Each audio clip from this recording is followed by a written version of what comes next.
Hi everyone, my name is Gerald Addy, entrepreneur, stock market extraordinaire, real estate enthusiast. Welcome to my channel. On this channel, I talk about the three aspects of wealth building in no particular order, which is real estate, investing in the stock market, and of course, starting your own business in no particular order. If you joined us last week, I discussed with you about my background, where I'm from, my experiences from growing up, my family, and a lot of the people who influenced me in my life.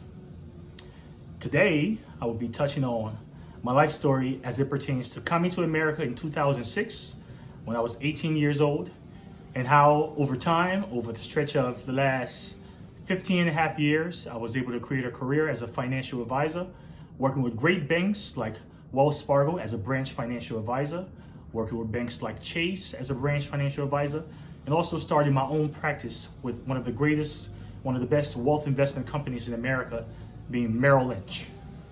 So thank you very much for joining me. Very excited to get started. Stay tuned. Don't forget to subscribe. Let's get right into it. So when I moved to America in 2006, as I indicated, I first moved to Columbus, Ohio, which was quite the shocker. I mean, if you can imagine coming from West Africa, Liberia, where two seasons, rainy season and dry season.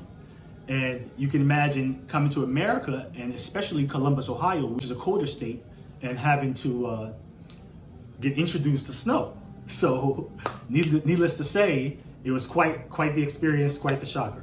When we moved to Ohio, Columbus, Ohio, it was me and my two other siblings. Again, being the youngest in the family, my older brother and my sister. My father and my mother thought at the time that it would be more advisable to be supervised, which was a great idea. And thankfully, we had an auntie, who I said had because she's passed now, and so rest in peace. We had an auntie who lived in Ohio, and thankfully, she had strong bones and foundations, so she allowed us to stay in her place. But of course, she had a small home with her family already, and we didn't feel comfortable having to be in that space for extended time. My brother was 24 at the time, and he was able to make strong and make decisions as a man. And so we discussed with our parents to go ahead and get started by moving into our own space. And so my brother, my sister, and I moved into our own apartment, a 3-bedroom apartment, as we worked to create our life in America. And that's how it all started.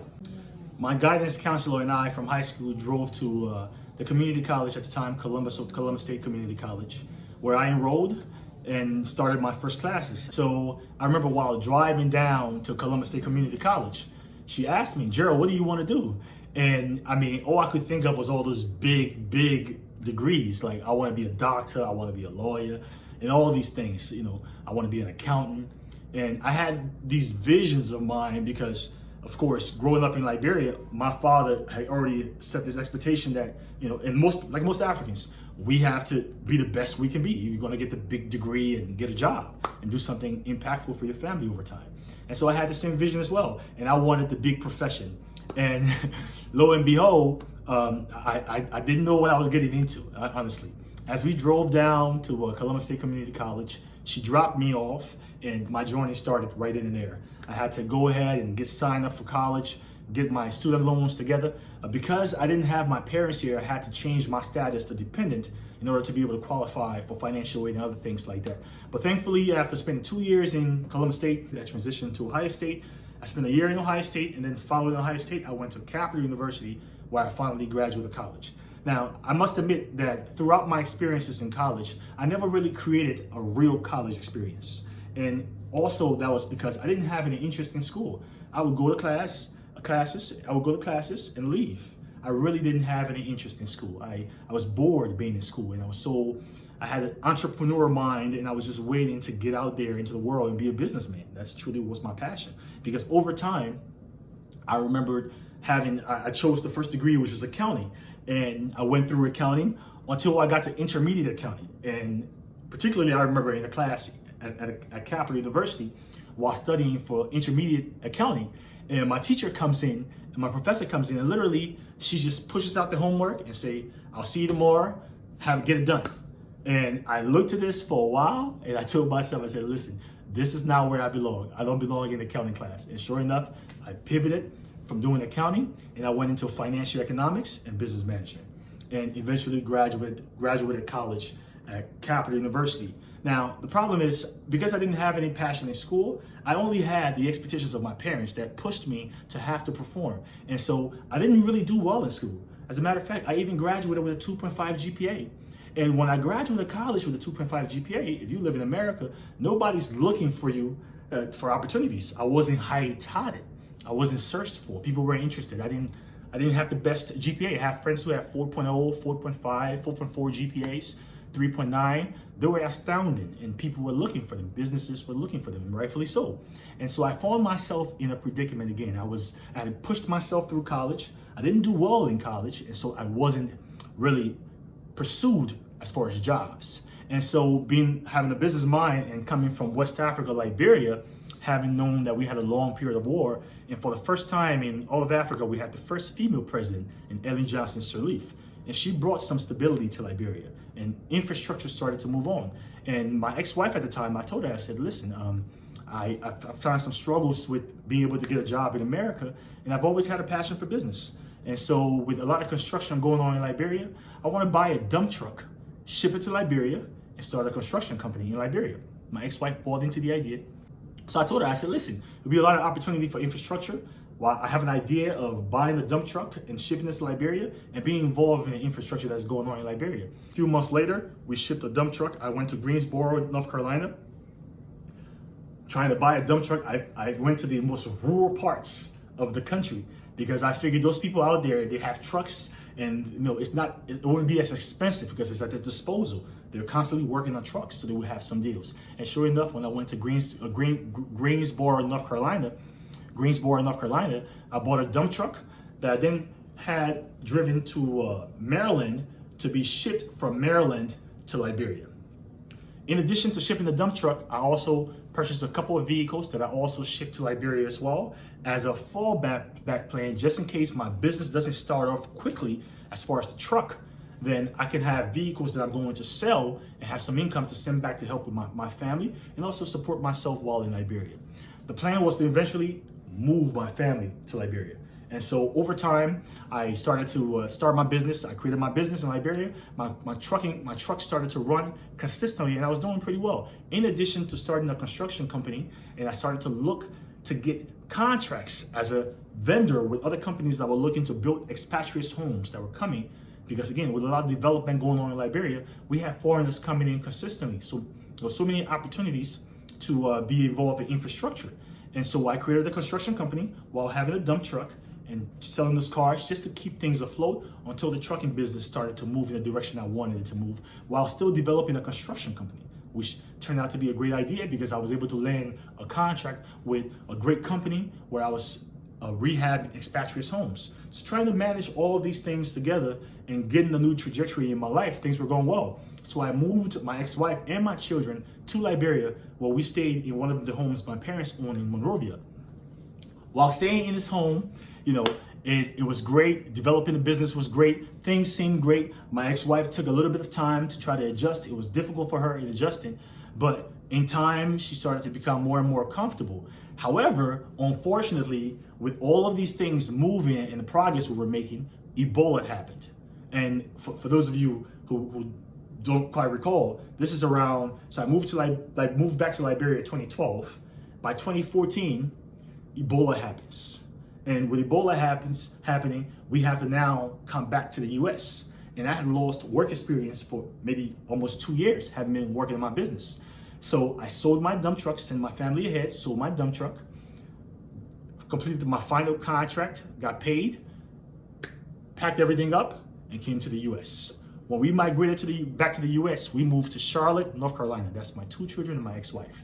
Now, while in Charlotte, North Carolina, the little money that I had, we rented an apartment for an extended time, put some into our savings, and I bought a vehicle as I started to now start over.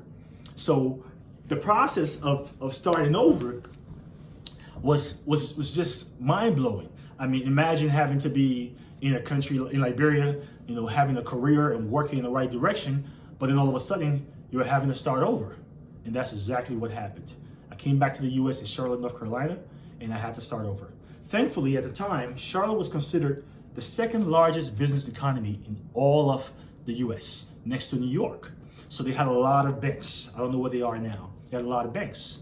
And being in a banking economy, my ex-wife, she was involved in recruiting, and I had a business and financial economics background. And so in that economy, we knew we would have opportunities to either work in a banking situation or something, but we were around the right area, within the right vicinity to attract the proper opportunity. And so that was our mindset when we moved to Charlotte. Now, while in Charlotte, of course, I'd missed almost 2 years of work experience. And so the first job I was able to garner was with a company called Yodel.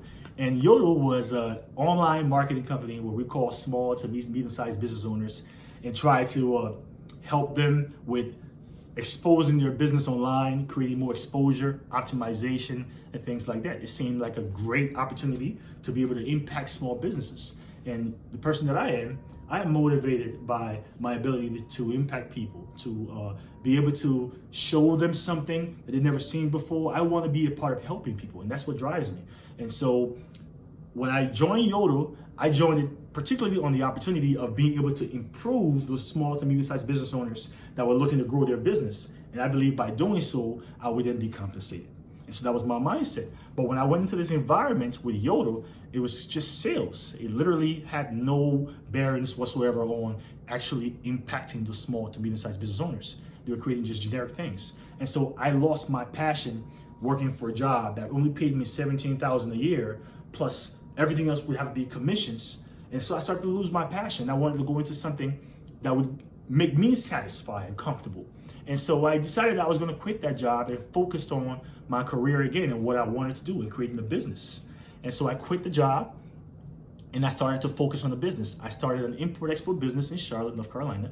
And at the time, my focus of starting that business was just searching. I was in a despondent state. I had come from graduating college, going to Africa, trying to create a life there, and things were going well, and everything crashed. Now I had to come back to the US. And now I'm looking for a job after having lost my last job. And going through this journey of self-education, I then decided that not only was I going to create this business, this import-export business, but in addition to import-export business, I wanted to also be able to be around people very often. And this is when Uber started to become very popular. And so I started to Uber as well around 2014, 2015. So I started to Uber. But before I started to Uber, and I remember my ex-wife, when I brought up the idea about Uber, she was like, yes, go Uber. You're gonna meet people and it could create opportunities. But she wanted me to start right away, telling me I should go right away. But I had a different vision. My vision was not to start right away. My vision was to be prepared prior to starting. So what I did was I prepared a presentation. And my presentation, the objective of it was, I prepared a presentation. And the objective of my presentation was to attract people in the first 30 seconds to 1 minute that I'm going to have the first interaction with them. I wanted them to get a very first impression of who I am. And so my presentation that I worked on said, good afternoon, my name is Gerald Addy. I'll be more than happy to take you to your destination today. If you should have any questions, feel free to ask me. Also, feel free to use the amenities in the car. And I will have hand sanitizer, I will have mint, and I had an inspirational CD playing, Acres of Diamonds, Lead the Field, Earl Nightingale, check that out. I had that playing in my car very often. And I only Ubered for 3 days, 3 days. Every time I picked up a person, I had the same presentation. So on my 3rd day, I picked up 2 white gentlemen well-dressed in suits. And I gave the same presentation. I said, good evening, good afternoon, good morning, whatever time it is. I said, my name is Gerald Addy. I'll be more than happy to take you to your destination today. If you should have any questions, feel free to ask me. Also, feel free to use the amenities in the car. And the fellow in my front seat at the time asked me, Gerald, in the back seat, I do apologize. And so the fellow in the back seat said, Gerald, what do you do? I said, well, I'm in between opportunities. I've developed my import-export business and I'm Ubering to supplement my income. He said, here's my business card. Send me your resume. By Friday, I sent my resume. By Monday, I had an interview at Wells Fargo and I was hired as a financial advisor. Now, quite the blessing, but the journey had just started. Being hired as a financial advisor was just the beginning. I still had to pass the licenses and security licenses in order to become a financial advisor. And what Wells Fargo was doing at the time, which was the first company that hired me on as a financial advisor, they were hiring people to study to pass the test. So your employment was dependent on your ability to pass your Series 66 and your Series 7 tests. Those were very paramount. If you didn't pass those tests, you wouldn't be hired. So imagine now I'm in another position of triumph and enduring because I've come from while I have a financial economics background and I've always been involved in business, and it's what my passion is, I have no inclination of investing in the stock market and things like that. I come from Africa. So now I have to self-educate. And so during this time, while I'm preparing for my test, and these tests took 6 to 8 months, I had to study continually, like shut down everything out of my life and just focus on it. And that's what I did. I focused. I shut down everything out of my life. I read consistently. Robert Kiyosaki, his books were very inspirational to me. I read very often, and I listened to audio books very often. I have Audible on my phone. And so I did that very often. So while also studying for my Series 7 and Series 66 in order to become a financial advisor. Now, I remember they had maybe 15 other people, 12 to 15 other people in the same class as me, because they were hiring a lot of people with the opportunity to become a financial advisor. So I'm in the class and we're studying to take the test. And literally, we have 2 tries. Everybody failed. Everybody, with the exception of one person. And this is a guy who came with an insurance background already, had been in the industry for years. So these tests are extremely challenging. So the first go around, everybody failed, including me. But that was a time where, having failed terribly, because I failed, when you fail a Series 7 or a 66, for example, the expectation is you want to fail by at least within 6 points. I failed outside of 10 points. And so the lady who was overseeing our team called me into a room, and she started to tell me, like, hey, Gerald, I see your passion. I know you were driven to pass these tests. But I really think that maybe this is challenging, and maybe you should look into, we have other opportunities here that you can look into that would also be feasible for you. And I told her, I said, I looked her in the eye and I said, I really appreciate you being so thoughtful for me and considering me this way. But I do believe that I can pass this test. And I believe that I've learned enough here. While it doesn't seem like it's normal, and it may not be possible, it doesn't seem like it's normal, and historically it's not proven that people are able to pass this test the second time having failed outside of 10 points. But I know I can pass this test. She said, okay, if you don't, I still want you to know that we're hiring for other positions here within Wells Fargo, and I'll be more than happy to refer you for an opportunity. And I was very thankful. Her name was Christy. I was very thankful for that. However, I didn't consider the option B. I did not. I had one option, and that option was to pass those tests and secure a job as a financial advisor. Because by then, that became my passion. Because all along, I've always wanted to help people. So now being in a position as a financial advisor to actually change people's lives and create a better life for them, that became my passion. I had to pass that test at all cost. And so I took all of the notes. I continued to talk to all of my classmates who were in the class, who did well, still didn't pass, but were close, maybe 1 or 2 points outside of the line. I sat with them. Even the guy who did pass, I sat with him as well. I asked some of the things that he did differently, and I continued to study even more and intensify my study to soak in the information. And sure enough, as the time approached and I came to take my Series 7 and 66 on different days, I successfully passed those tests, thank God, and I became a financial advisor with Wells Fargo. Now, when I first became a financial advisor with Wells Fargo, I started as a phone advisor. If you know anything about the financial industry, the phone advisor is similar to a call center. However, the real opportunity is either having your own practice or working as a branch financial advisor. Those are the ones that are rare to come by. Now, with the politics in the business, in the banking industry, typically the people who you find in the banking industry were in it for years, and they pass their role onto their family, their children. They just inherit that book of business that they built over time, over their lifetime. And so it's a very difficult business to get into.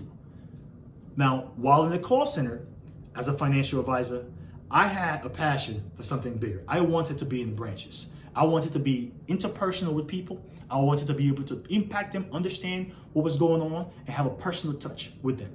And so that became my passion. So while on the floor, the very first day I became a financial advisor on the floor, the first thing I did was I spoke with my manager. My first day on the floor, because I had a goal, because I had created some understanding around this industry, and I knew I wanted to be in the branches. So my first day on the floor, I spoke with my manager at the time, and his name is Darnell Badger. And I'll tell you more about Darnell later in my story. But when I spoke to Darnell, I said, Darnell, who are your best performing advisors on the floor? I would like to sit down with them. And that's exactly what he did. He referred me to 3 of them. And I wrote an extensive email asking questions about their processes. How are they able to be successful? Excuse me. And so this guy in particular, name is, I'm losing track of his name, but an Asian guy. He sat me down and explained to me his processes from A to Z on how he interacted with clients, how he had a customized process over the phone, on how he was propositioning clients and closing businesses. And so I took his process, I worked on it, and I made it my own in addition to the process that Wells Fargo provided us as advisors to follow. While working on the phone as a phone advisor, Wells Fargo had about 15 different locations around the country as far as phone advisors. Now, within my first 6 months of working with Wells Fargo as a phone advisor on the floor, I became top 10 in new assets. I was doing really well and I was being recognized for my performance. I was closing businesses and growing the book, and I was doing well. And so once a year, Wells Fargo hosts what they call a summit for advisors who are very successful, like in the branches or own their own practice. And because I was one of the top advisors in the call center, I was allowed to visit this event. And so of course, I put my best button-on John's coat suit, I ironed my things nicely, and I flew to the event, in St. Louis. And I still recall when I got there, I felt so out of place. There were these advisors who just seemed wealthy. They just looked wealthy. They had 3-piece suits on. I mean, it was extravagant, and I felt out of place. But I knew I went to that event for a purpose. I went so that I can stand out, so that somebody can recognize me and say, Gerald, I want you to partner with me. Because by then, I had a goal to go into the branches and become the branch financial advisor. But I didn't know the trajectory. There was no path from the call center to become a financial advisor in the branches.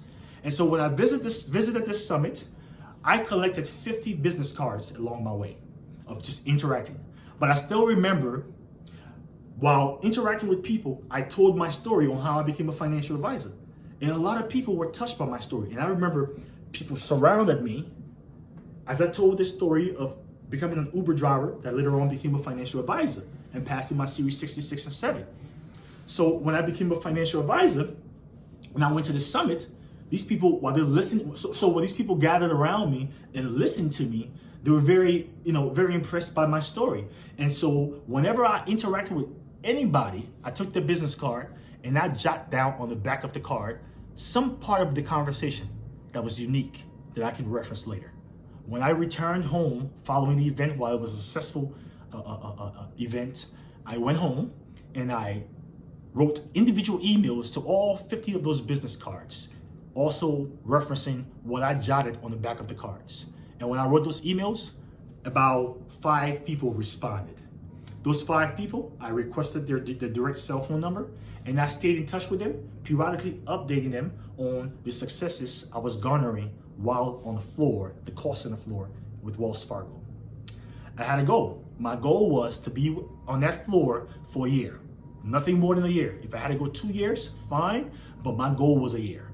And so I was doing everything I could to be able to position myself through the people I knew, through my performances, and through my education. So what I did, in addition to leveraging other people and constantly communicating and updating people on my successes, I also went ahead and acquired a certification that only 1 or 2 people, very few people, had at the time on the call center floor. And that was a CRPC, is a Chartered Retirement Planning Consultant. So I quickly went, got my certification in addition to my Series 66 and 7. And when I got that certification, it set me apart from everybody else. But 1 year came about, my goal of becoming a financial advisor in the branches intensified. However, I didn't have enough experience, let alone the connections to transition into the branches. There was no trajectory that took me from being a phone advisor to now becoming a branch financial advisor. And so I had to figure this out. I had to figure out how I could land into the branches. So when my 1 year mark finally came about, I told myself it was time to go. I had acquired my Series 66, Series 7. I had insurance license. I had annuity license. I had variable products license. I had all the licenses you can think about, with the exception of my CFP, but I had my CRPC. So I took those licenses and I said, well, let me see who's going to be attracted to the education I've garnered over time. So I applied to 40 different jobs within Wells Fargo.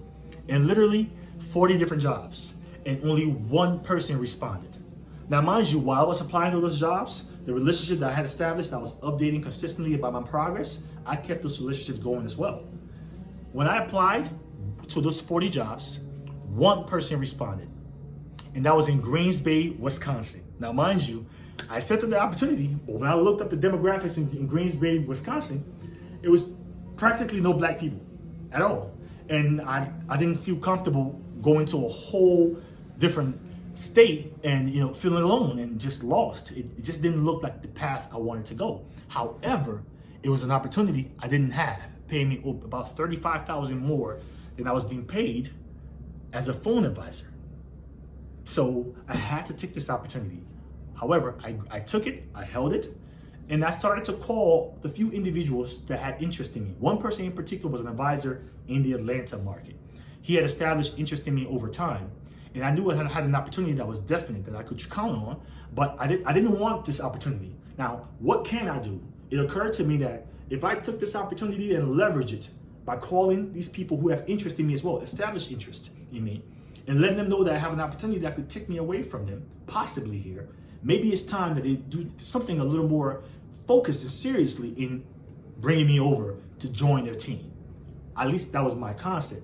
So what I did was I called the advisor and I said, listen, you've had many years in this business. I look forward to partnering with you, number one, to learn from your experiences, your leadership. Number two, I have passion and I'm driven to be successful in this business. And so I believe that my passion can rub off of you in helping you accomplish your goal in a more expeditious manner. Number three, I am very studious and driven in this business, and I believe that with your leadership, I can do better. I can be better than I am now. And so I have an opportunity on hand right now that's offering me to take a job with Wells Fargo, but I'd rather partner with you instead, because I believe in your leadership. I believe in the experiences that I can learn from you and become a better financial advisor. When I told the advisor that, he said, okay, hold on 1 second, Gerald. He called the brokerage manager in Atlanta. Next, about an hour, 2 hours later, he calls me back and told me I had been hired as a branch financial advisor with Wells Fargo. The next thing you know, about 30 minutes later, the original brokerage manager gave me a call, hired me as a financial advisor, working in the branches. I was given 7 Wells Fargo branches in Atlanta that I oversaw and worked on building my business while partnering with my partner at the time, Tyrone Johnson. So it was a great opportunity to build my business and become successful within this industry.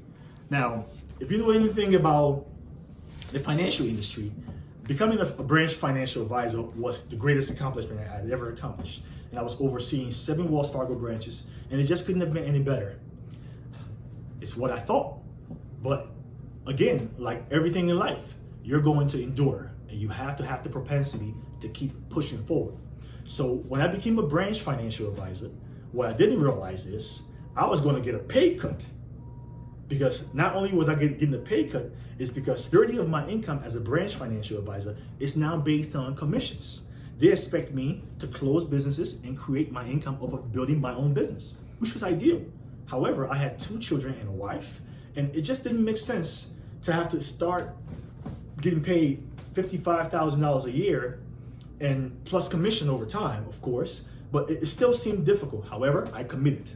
I began to build my business within those seven branches. I made sure to take African food to the branches during lunch, to have my bankers that I partner with, licensed bankers, so that they can create a camaraderie with me, buy into my story, and be invested in my best interest. So I would partner with the wholesalers. Wholesalers are salespeople who come around to sell different products. I would partner with them, and I would leverage them in that they would bring breakfast for my team. They would bring lunch, and I would leverage them in that way to continually keep my teammates involved, knowing that I have their best interest, and my goal is to build a business so they too can have my best interest. So I did this at all of my branches, or at least all of my branches.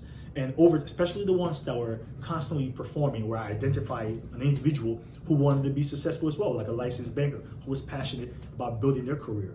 And so I tagged on with those people, and I started to build my practice. Over time of 2 years of being a branch financial advisor and overseeing 7 branches with Wells Fargo, I built my business into a $22 to $24 million business.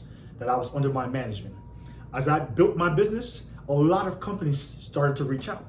Now, I had established strong relationships with Wells Fargo. They had published my story of financial advisor, Uber driver becoming a financial advisor. I knew all the higher ups and I was ingrained in the company. So I didn't want to leave. I really wanted to stay. However, again, I have a family and my income isn't quite lining up. And so now I have to make a decision if I'm going to leverage my experience and my book of business that I currently have with a different firm, or stay with Wells Fargo because I'm loyal and I have strong relationships, and see if this can transition into something bigger. Now, I don't know what it could have been or what it may have been, but I know that I had to make a decision now. And so with these companies reaching out, Merrill Lynch in particular, Merrill Lynch is one of the powerhouses as far as investment firms. They reached out to me, they knew that I had a big book of business, and so they created an opportunity where I came into an office space in a high rise here in Atlanta. I had my own business and I started my practice with Merrill Lynch, and I transitioned my book of business from Wells Fargo to Merrill Lynch. And that's how I started my own practice with Merrill Lynch as an advisor. When I started my practice with Merrill Lynch, I started to transition my focus a little bit, and I was focusing more on athletes because we had a lot in common. You know, I had a passion for football. I really enjoyed basketball. And of course, growing up in Africa, soccer was the thing. And I'm a big guy, 6'3", 240. Football players typically connect with me, or just athletes overall. They see me as an athlete as well. And so I leveraged that part of me in order to go into the niche of pursuing athletes. But as I started to create a process and a system to be able to attract athletes and pursue athletes, so in order to continue to grow my business, I started to realize very, very early on that it was going to be a lot more challenging than I had imagined. Very challenging. I mean, just imagine meeting a random person. Now, thankfully, I had the credentials and a great company backing. But still, imagine meeting a random person and having to discuss the most personal thing, finances, with them. It's what I had to go through. I had to figure out the right way to proposition the client without seeming salesy. It had to be that I wanted to first seek their best interest. And so I always focused on how I could add to my prospects or to my clients. It wasn't about what I wanted from them. It's what do they need that I can give to them that is worth being compensated for.